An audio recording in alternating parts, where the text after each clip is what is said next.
Meus amados irmãos, pela sua vida, pela minha vida. Eu agradeço muito a Deus. Você, criança, jovem, adulto, vovô, vovó, todos que estão compartilhando a palavra de Deus, que estão evangelizando, que estão fazendo o ID do Senhor, que estão dando continuidade à missão que Jesus Cristo aqui veio fazer, para nos dar exemplo, meus irmãos, para dizer assim, olha, segue o caminho que eu já iniciei, porque esse é o caminho do Pai.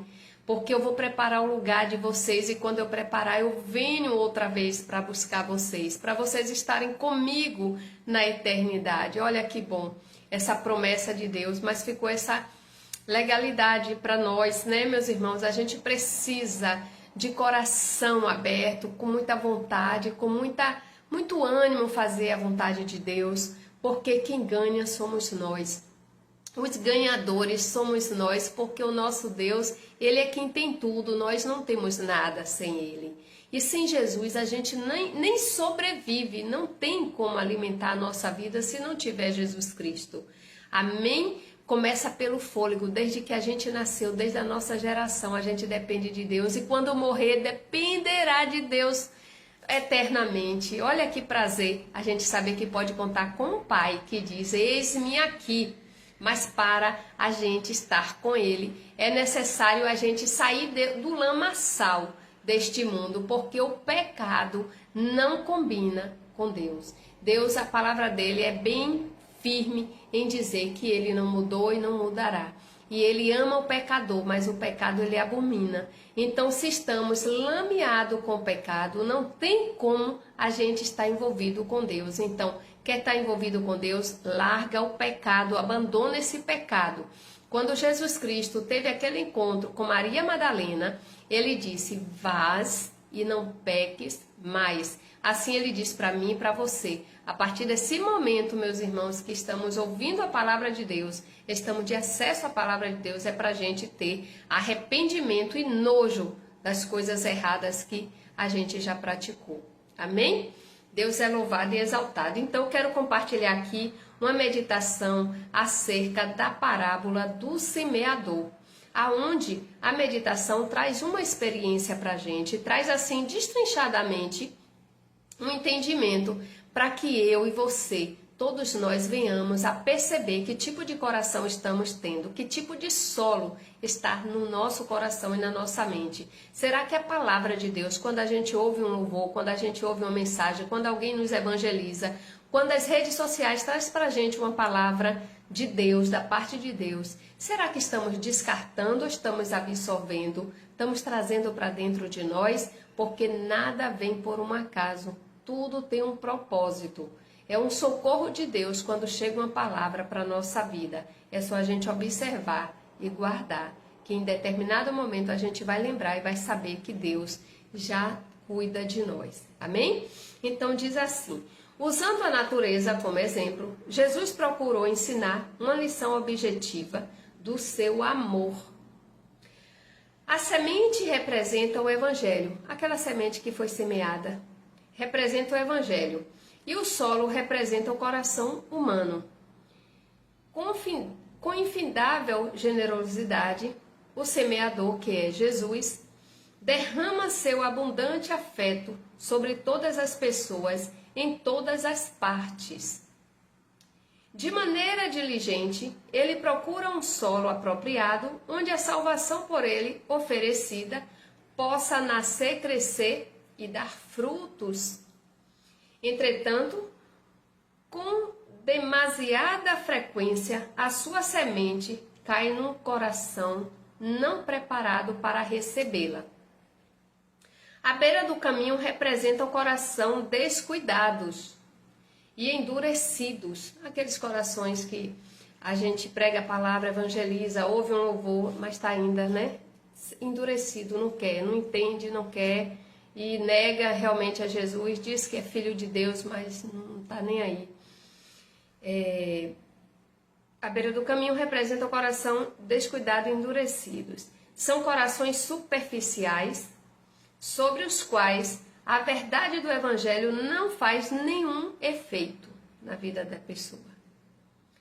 Não tem o mínimo interesse pelas questões espirituais, olha aí. e não fazem questão nenhuma de aprender sobre elas. Satanás e seus anjos, quais aves famintas, procura devorá-los por meio do mundanismo, da ridicularização, da crítica, da dúvida, acabando com a semente para que ela não germine. Porque se a semente germinar, logo o ser humano vai despertar e vai abandonar o pecado, né? E vai servir a Deus. O terreno pedregoso é aquele que é coberto por uma fina camada de terra, mas insuficiente para que a semente germine e dê fruto. Vindo o calor, as raízes logo se secam e a planta morre.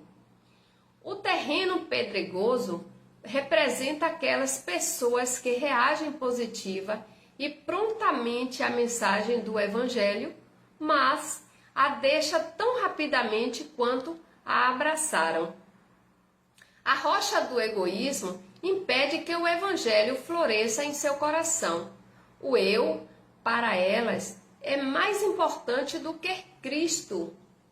São pessoas que estão convencidas da verdade, mas não convertidas a ela. Aceita tudo aquilo que gostam, mas rejeitam o preço do discipulado verdadeiro. Não estão dispostas a mudar o que precisa ser mudado e a sua morte é tão rápida quanto a germinação, a morte da palavra dentro da pessoa, né? O espinheiro impede que a planta se desenvolva e o grão venha a amadurecer. Esta é a religião daqueles nos quais a prioridade são interesses seculares. Para estes, a justificação é o fim da religião. Eles acreditam que basta aceitar Jesus como seu Salvador pessoal, basta serem batizados em nome do Pai, do Filho e do Espírito Santo, e tudo está resolvido. Acha que não precisa fazer mais nada, só isso vai bastar, né? Eles se esquecem de que, sem santificação, sem mudança de hábitos, de costume, que é a substituição das tendências pecaminosas e dos maus traços de caráter pelo padrão perfeito revelado por Jesus, não pode haver redenção. A boa terra é o coração que, embora não seja naturalmente bom, permite que a semente germine, cresça e frutifique abundantemente. São corações que permitem que o Evangelho crie raízes em suas vidas. São corações que se tornam cada vez mais semelhante ao de Cristo, dando frutos e enriquecendo outras vidas para a glória de Deus. Os frutos são manifestações exteriores de uma vida abundantemente enraizada pelo Evangelho de Jesus. No coração representado pela beira do caminho, a verdade não encontra resposta. No representado pelo solo pedregoso, ela não passa de um impulso passageiro. No representado pelo espinheiro, ela secou devido a não ocupar lugar próprio na vida. Que o seu coração, meu irmão e minha irmã, seja diferente. Que ele seja uma boa terra e que encontre uma resposta permanente e eficaz, dando fruto para a vida eterna. Amém? Que Deus direcione, que você receba a palavra dele e valorize dentro de você todos os dias na sua mudança de vida. Amém. Glória a Deus.